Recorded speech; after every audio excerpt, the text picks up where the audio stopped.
মহিলা vice chairman তিনি আমাদের স্থায়ী কমিটির একজন সভাপতি।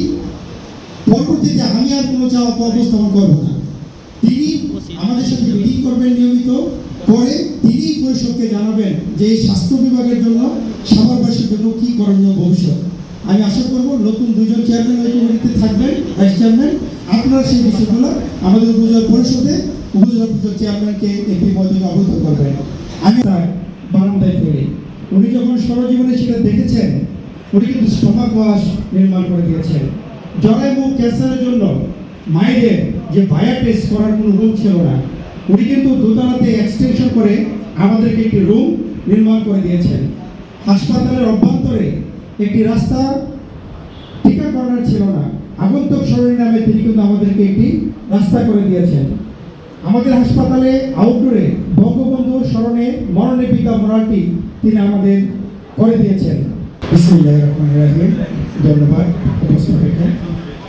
আজকে আমাদের উপজেলা পরিষদ সাভারের নবনির্বাচিত চেয়ারম্যান, ভাইস চেয়ারম্যান ও মহিলা ভাইস চেয়ারম্যান এর সম্পর্ক অনুষ্ঠানে সম্মানিত প্রধান অতিথি, সংবর্ধিত অতিথি, বিশেষ অতিথি, সম্মানিত সভাপতি, মঞ্চের সামনে উপস্থিত সরকারি সকল পর্যায়ের কর্মকর্তা কর্মচারীবৃন্দ, ইউনিয়ন পরিষদ চেয়ারম্যানবৃন্দ, জাতির শ্রেষ্ঠ সন্তান বীর মুক্তিযোদ্ধাবৃন্দ, কাউন্সিলরবৃন্দ, সাংবাদিকবৃন্দ এবং উপস্থিত বিভিন্ন পর্যায়ের নেতাকর্মীবৃন্দ, আসসালামু আলাইকুম।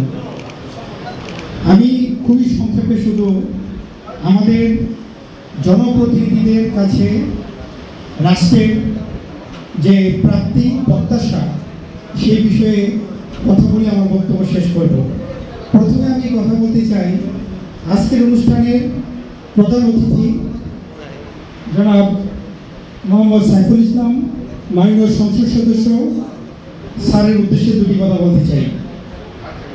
সেক্টরে আমাদের জনবল ছিল না, এমপি মহোদয়কে বলার পরপরই কিন্তু নিজস্ব অর্থায়নে তিনি আমাদেরকে সেই জনবল দিয়ে দিয়েছেন, সেজন্য আমরা জোর করতালের মাধ্যমে থাকে আমরা ধন্যবাদ জানাই। এই পর্যায়ে আমি আমাদের সম্মানিত উপজেলা পরিষদ চেয়ারম্যান জনাব মঞ্জুরুল রাজীব মহোদয়ের বিগত সময়ের কার্যকলাপে স্বাস্থ্য বিভাগে যে তার অবদান, সেই সম্পর্কে আমি আপনাদের অবহিত করতে চাই। আপনারা জেনে খুশি হবেন, স্বাস্থ্য বিভাগে যখন বিষ খেয়ে যে রোগীগুলো আসতো তাদেরকে নির্মমভাবে স্টমাক ওয়াশ দেওয়া হতো, এরকম অসংখ্য কাজ তিনি করে দিয়েছেন।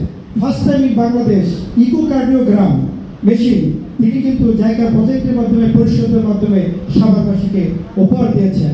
ডেন্টাল কর্নার, যেখানে শুধুমাত্র দাঁত ওঠানো হতো, এখন সেখানে রুট ক্যানাল, ফিলিং, স্ক্যানিং সব কিছু করা হচ্ছে, সেটাও কিন্তু তিনি করে দিয়েছেন।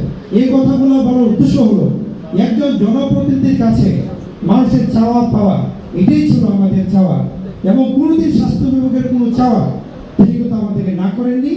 আপনার কাছে আমি বিশেষ অনুরোধ করব, এই মুহূর্তে আমাদের শুধুমাত্র হরমোনের দুটা মেশিন নাই, সেটাও আপনি আশা করি না করবেন না, এটাও আপনি জানেন। আমার বিশ্বাস সাভারবাসীর জন্য এই কাজটি করে দিলে আর কোনো পরীক্ষা পারতপক্ষে রোগী আর বক্তব্য দীর্ঘিত করবো না। কবিগুরু রবীন্দ্রনাথ ঠাকুরের দুই লাইন আবৃত্তি করে আমার বক্তব্য শেষ করতে চাই। কে লইবে মূল কার্য কয়ে সন্ধ্যা রবি, শুনিয়া জগৎ নিরুত্তর ছবি। সূর্য অস্ত যাচ্ছে আর বলছে যে আমি তো চলে যাচ্ছি, আমার এই গুরু দায়িত্ব তোমরা কে নিতে পারবে? সবাই একদম চুপ। মাটির প্রদীপ ছিল সে কইল স্বামী, আমার যতটুকু সাধ্য করিব তা আমি। ছোট্ট মাটির প্রদীপ, সে বলল স্বামী, আমার আলোতে যতটুকু আলো আছে এই যে আমি সাহায্য করতে চাই। তাই আমি প্রশ্নে বলতে চাই, আমাদের সম্মানিত জনপ্রতিনিধিবৃন্দ এবং আমরা যারা আছি সবাই এখানে প্রত্যেকে যদি যার যার ডিপার্টমেন্ট থেকে যার যার দায়িত্ব নিয়ে দায়িত্ব পালন করি, তাহলে মাননীয় প্রধানমন্ত্রী যে স্মার্ট বাংলাদেশ গণতন্ত্র সেটা বাস্তবায়িত হবে। সকলে সুস্বাস্থ্য দীর্ঘায়ু কামনা করে আমি আমার বক্তব্য এখানে শেয়ার করছি। জয় বাংলা, জয় বঙ্গবন্ধু, বাংলাদেশ ছেড়ে